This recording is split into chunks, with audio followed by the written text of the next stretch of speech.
Hey guys, this is Myleik and this is my podcast. It's been a while since I've gotten an email that seemed like it was one question on the surface, but after I really spent some time with it, I found that there was just so much more there. And I remember back in the day when I would get lots of questions from you, and I would take one question and I have my highlighters, I have my pencils, I'm looping and connecting. And that's what I did again with this question here. As I started reading it, there were so many things that came up for me, and I'm going to share them here today. I have a lot of notes and very few concrete answers. If anything, my guess is that you'll walk away with something to think about. This may not be your story, but I know this is a topic that has affected a lot of people. So sit back, relax, and let's break this down. Here is the email. Myleik, I've been following you for a few years and really value your insight. I especially enjoy that you seem to have a very fair, non-judgmental approach, which is why I'm sending you this question. She says, this is the short story. I'd love to hear your thoughts on if it's possible to change yourself before you're ready and what self-forgiveness looks like as the other woman. How do I stand up and believe in more for myself in all areas of life, though it's hard to believe I deserve more?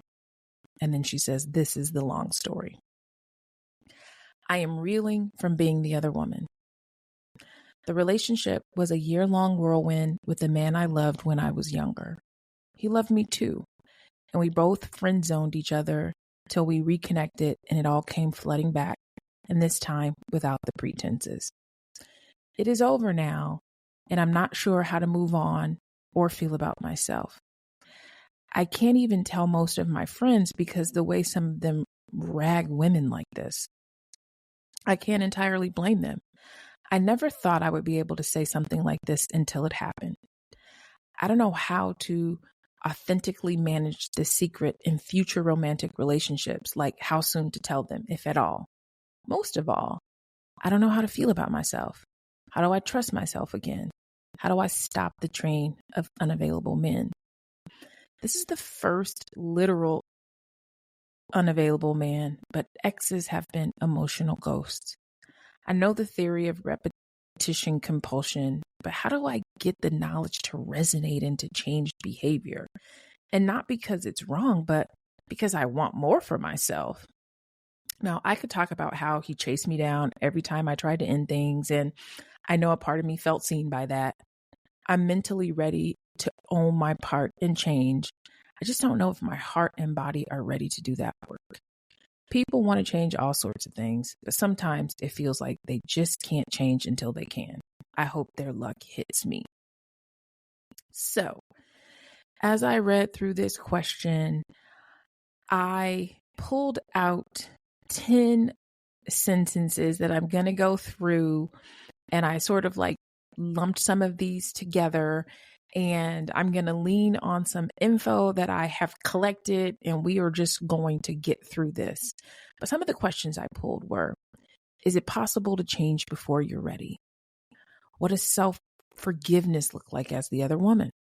How do I stand up and believe for more of myself in all areas of life, though it's hard to believe I deserve more? I'm not sure how to move on or feel about myself. I can't even tell most of my friends because the way some of them rag women like this. How to authentically manage the secret in future romantic relationships. Again, I don't know how to feel about myself. How do I trust myself? How do I stop the train of unavailable men? How do I get the knowledge to resonate into change behavior?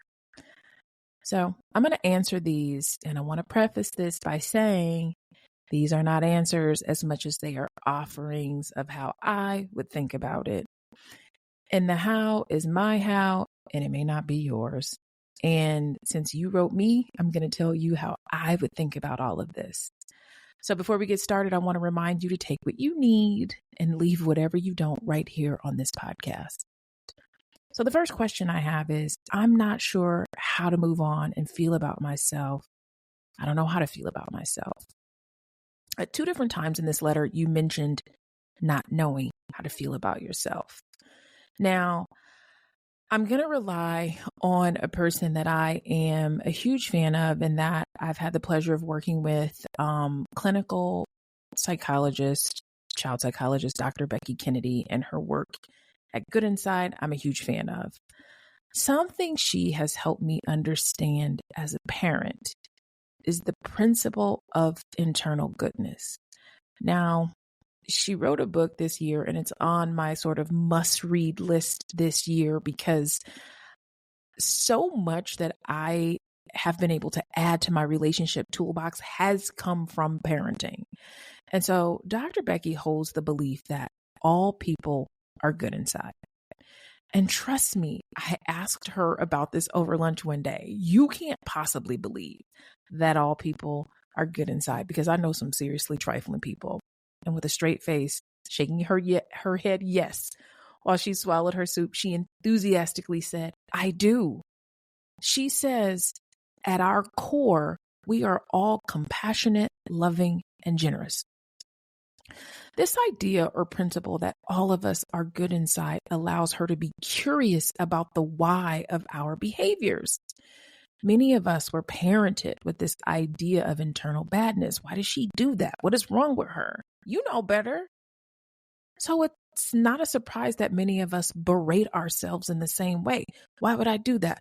What's wrong with me? I know better. While she's a child psychologist, I have been able to apply so much of what I learned about parenting into my adult life.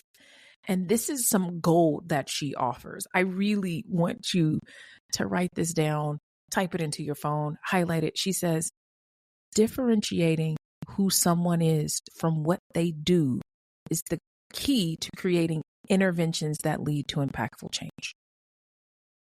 And I got to read it again. She says, differentiating who someone is from what they do is the key to creating interventions that lead to impactful change. Now, this has been helpful in how I see my children, right? Like, who you are is not what you do. So holding on to that idea might open the door. This might open the door on the question of not knowing how to feel about yourself. Maybe you feel like you're bad because you did something you consider to be bad. And maybe inside, you are a compassionate, loving, and generous person, right? And so there could be some conflict there. So let's hold on to that and continue on our journey through your question. Number 2 is the next question I'm going to answer is, I can't even tell most of my friends because the way some of them rag women like this.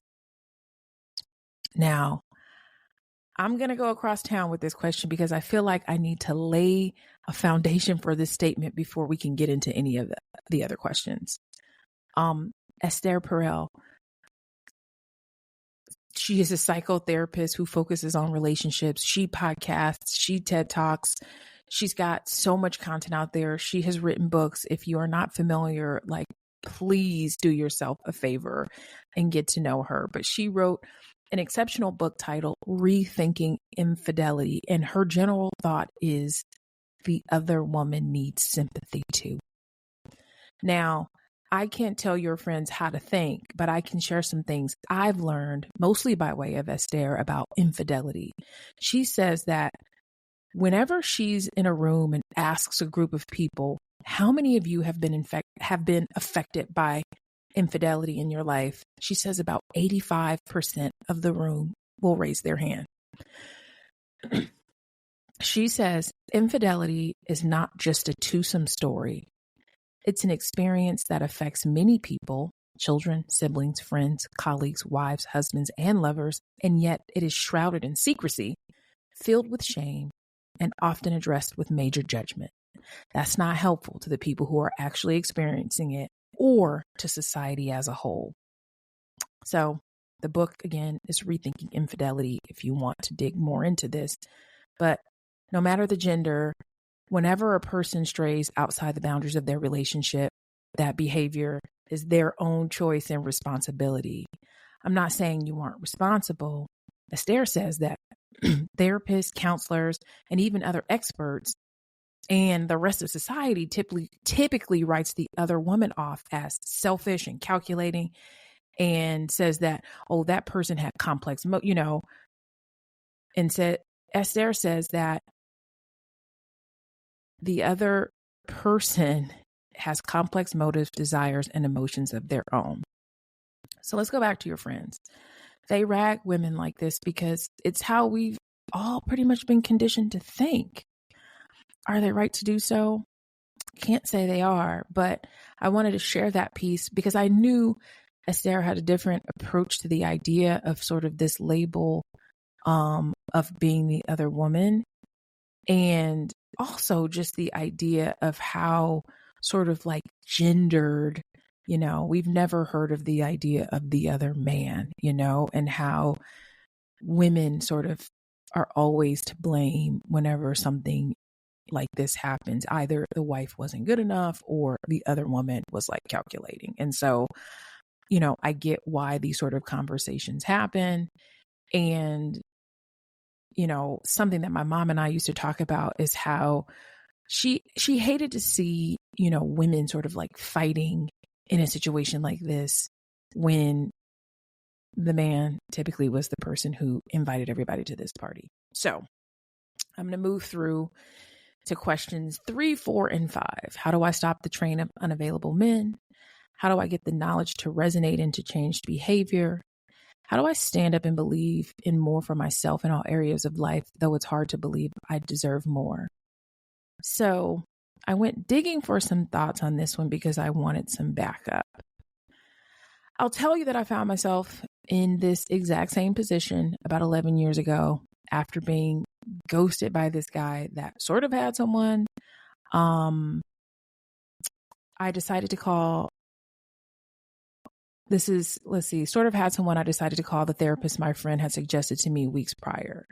So years and years ago, I met someone who was unavailable. I found myself in situations where people would be like, oh, I'm sort of in something, I'm sort of not. And I had convinced myself that like, oh, this didn't matter to me, but after feeling like this was my story far too often, I picked up the phone and I actually called the therapist my friend had suggested I call.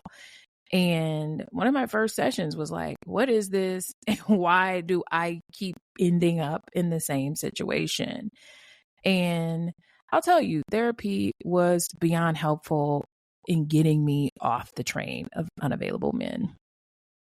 The first thing that clicked for me was that I was choosing the situation. For so long, I felt helpless. Like this was all that ever fell in my lap, getting my mind around the idea that this was my choice empowered me. If I am in fact choosing this, that means that I can choose something else. But like you, I too wondered how. Now here's the thing. While in the first year of therapy, I met someone else in the same predicament. Once again, I chose this and it was fun until it wasn't. When it was coming to an end, I felt myself not only breaking it off with him, but also breaking it off with my behavior. I made this declaration that I just wasn't choosing to do that again, and I didn't. And you know what happened when I made this choice? I got my first test on a flight headed to New York City. Girl, I sit next to a guy, we strike up conversation, and guess what he was going through? He was really unhappy at home and thinking about leaving his situation. I listened. I'm a good listener and don't mind talking to strangers. And as our flight descended into JFK, we exchanged numbers. He wanted to keep in touch. Within an hour or so, he invited me out for drinks with a group of colleagues and friends. And that is when I had a choice staring me down. Who are you, sis? Who are you? What do you choose? I declined. I'm not interested in any sort of relationship with someone in a relationship. That's what I said to myself. I don't care how bad it is. I don't care if you live in different cities. I am not choosing your situation for myself. I felt so empowered by politely declining the offer to meet for drinks. Now, because with every part of this question, I can think of a therapist, an expert of relationships. And I thought about Dr. Alexandra Solomon. She's a licensed clinical psychologist. Surprise, surprise. I started laughing as I was writing the notes for this. I'm like, everybody is a licensed psychologist. Surprise, surprise. And that little meme that's going around, surprise, surprise. I can't get it out of my head. So anyway, when you asked this question, I thought about her. She's written a few books on the topic of relationships, and the one that I'm reading and loving is Loving Bravely. I think every single person in or out of a relationship, or even in a situationship, should read it. But she said something that I made notes on, and I want to share it with you. But she says, and I think I grabbed this. She shares so much incredible content across social media, Facebook, Instagram, like her website, her book. But she says, some people can thrive in an ambiguously defined relationship. They reap the benefits of connection, play, and sex without the work of accountability and intimacy. Perhaps a situationship works well because your life is in transition and you need to stay agile and flexible. Perhaps a situationship reflects the current depth of your self-awareness. Whew. Staying in the shallow fits because you fear the deep waters of your soul. Smoke. But here's what I know for sure. If you are busting your ass learning how to swim so that you can dive safely into your depths, tolerating a poorly defined, intimate relationship will wound you in familiar places. Why? Because you'll have to act again and again as if you don't see what you see, feel what you feel, and know what you know. And this is where she gets deeper. If you grew up in a chaotic family system, that was what you did to survive. You acted fine when you weren't, and you relied on one person and one person alone, you. In a weird way, you have everything you need to tolerate low accountability love. Girl. But your healing rests on you striving for more than tolerance. Don't you finally deserve a relationship that makes space for all of you, where you don't have to leave out the messy parts so that someone else feels okay? It's one thing to settle for ambiguity when you don't know better, but as you begin to heal, you develop a felt sense of being out of your own alignment, and watching yourself not ask for clarity becomes an intolerable form of self-abandonment. All of that. And like I said, fascinated, enamored with, impressed by, blown away with this work. And so, like I said, Dr. Alexandra Solomon, she's on social. She shares this rich content. And when I saw this, I flagged it and I'm like, oh, this is going to work for this question. Now, question 6 of this question is how to authentically manage this secret in future romantic relationships, like how soon to tell them. I could be wrong, but I would only see this as a secret if you were doing it while in the relationship with someone. Things that happened in the past that I choose not to share aren't exactly a secret. I think even in a loving and honest relationship, I believe there are some things we can keep to ourselves if they're not going to really impact the relationship. Our partners won't know every single thing about us, and that goes both ways, and that's okay. If the opportunity arose, you could maybe say you've had some relationships you weren't proud of. I think that's authentic. Remember, 85% of that room raises their hands when asked if they've dealt with infidelity. So while this may seem, secret and taboo and all of that, it is not. Let's move on to question 7 and 8. What self-forgiveness looks like as the other woman, and how do I trust myself again? So I talked about this a little bit earlier, but let's spend some more time with it. Though infidelity happens in all types of relationships, there is no phrase for the other man. There's an article in the Washington Post titled, it's a 2018 article by Maria Del Russo titled, "Mistress Let the Other Woman, the Way We Talk About Relationships is Inherently Sexist."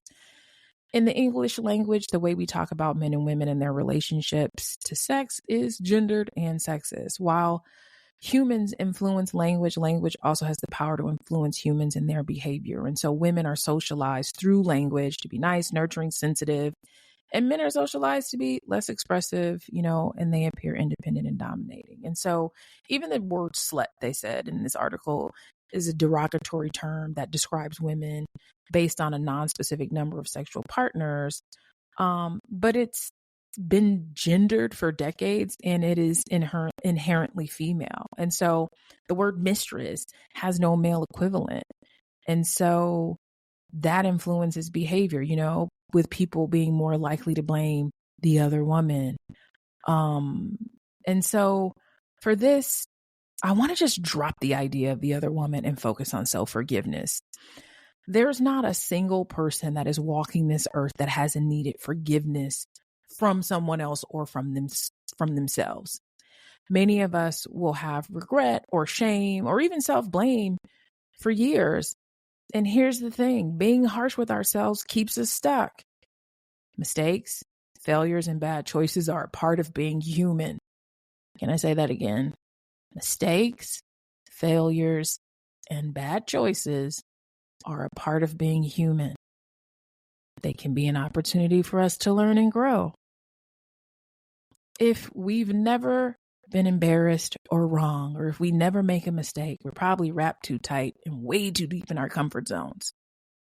This misstep could be a stepping stone forward. And so self-forgiveness is going to require you to lean into the parts of yourself that you typically keep some distance from. Forgiving yourself is going to be staying with the harm you feel you've inflicted just long enough to heal it. And so there's a forgiveness technique that I picked up from Diana Hill. Surprise, surprise. You know what she is. But there's this forgiveness technique that she has given in 4 steps.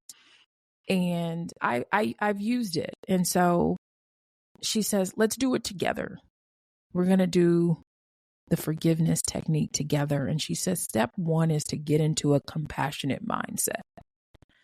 Practice a few soothing rhythm breaths, slowing your mind and body down. So I wasn't a big sort of breather, if you will, until I became a parent. Like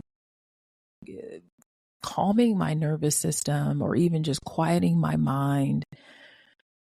I didn't really lean on breath work like I do now. And now that I do it, I can't stop, and it's so helpful. And so some deep breaths. There's even this app that I use. I want to say it's called Slate, Slate. I think that's the name of it, but it's like these really easy, it's like 5 breathing techniques that I have done before landing. I'll be on a plane and I'm just like, all right, let me get my mind right, before bed, in the middle of the day. But even when things are really feeling hard, I'm leaning on this sort of easy breathing, 1 minute, 30 seconds. It really works. So you're going to practice those soothing rhythm breaths. You just want to make sure you're breathing out longer than you inhale. It works. So the next thing we're going to do is consider something that you've had difficulty forgiving yourself about. Try to make contact with that pain, that thing inside of your body. Try to find it. And now we're going to turn toward that pain with kindness and care, as we would imagine your child hurting, imagine your close friend hurting, imagine a small child, on a playground that's really in pain and hurting. And we're going to bring that same warmth and gentleness to ourselves and the part that is hard to forgive. And then we're going to practice some forgiveness dialogue with ourselves. And so you can say this aloud to yourself. You can write this down in your journal, in your phone, in your notes. So sometimes I may say something like this to myself. Myleik, you are human. While at times you think it would be easier to go through life without making mistakes or hurting others or hurting yourself or making bad decisions, I need you to remember that living life gets messy. There will be days when you let yourself down and days when you let down others. You are human. You know that at your core, you are a compassionate, loving, kind, and generous person. Go ahead and forgive yourself, Myleik. Forgive yourself. Sit with this pain, and then I want you to release it. That's the self-talk. I spend time with myself. There's something about reminding myself that I'm human that is so helpful. It's like, Myleik, you're human. You are going to do things that you're not going to love.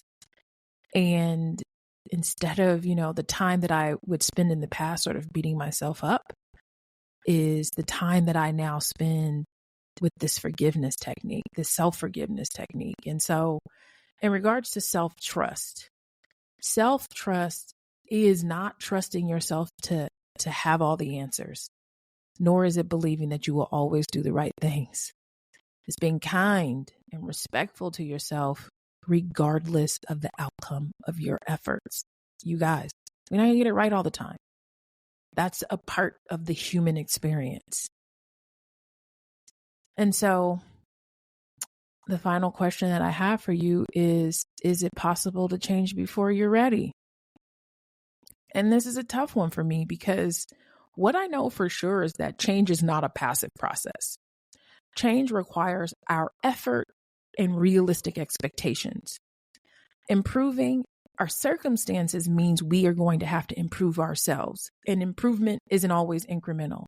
Improvement doesn't always feel good, and it does not always reward us right away. And so whether you're ready or not, I want to say this. Right now, in this very moment, you are good enough to change. Sometimes we wait for a feeling or a push, and I'm just going to tell you, there's a chance you're not going to feel it. And so you may have to start before you feel ready, knowing it is not going to be easy, and it might feel hard because it can be difficult imagining what results look like for us. So 2 things that have been really helpful to make lasting change in my life are, number 1, making sure I'm not in an environment holding me back. You heard what I said. Making sure I'm not in an environment holding me back. I've been in situations with people that supported and even encouraged behavior I was trying to escape. And sometimes you're in an environment where people may not be saying anything to you, but their behavior and the way they live their lives, and the way they're making choices, they are not in alignment with where you're going. And so assess the environment. The second thing I can tell you is that change is hard without support. When I decided to make some serious changes in my life, I decided to go seek help. And I've told you guys, I've had the support of a longtime therapist and other friends that are also doing their work in therapy. Being able to talk about a session with a friend or even talk about things with someone who is doing their work helps me stay on track. They're encouraging and they get it. They get how difficult this work can feel. I was just laughing with a friend a couple of weeks ago, how, for those of you, and I don't know if this is the experience with like when a therapist asks you a question that they know the answer to. I wonder if, and it's like, girl, you're not wondering. you know, and you're right. So being able to have that dialogue with friends who get it and who can support you in the growth and in the discomfort, and in the messier parts of life is going to be important. And so thank you for sending that question. And don't hesitate to email me if you want me to tackle something, you guys. You can email me at hey@mytaughtyou.com. The letters are always anonymous. And before we go, I want to remind you that you have the option to hear from me more often. I send a weekly email that's always short and usually filled with some deeper thoughts from a social post or things I'm feeling. Longtime listeners might remember my What I'm Feeling Friday emails. I think I'm going to bring those back. So if you want to upgrade your inbox, sign up at myleik.com. That's myleik.com or mytaughtyou.com. And it is always helpful when you rate this podcast. Doing so allows me to do more of the things I really want to do, which is this. Until next time, bye guys.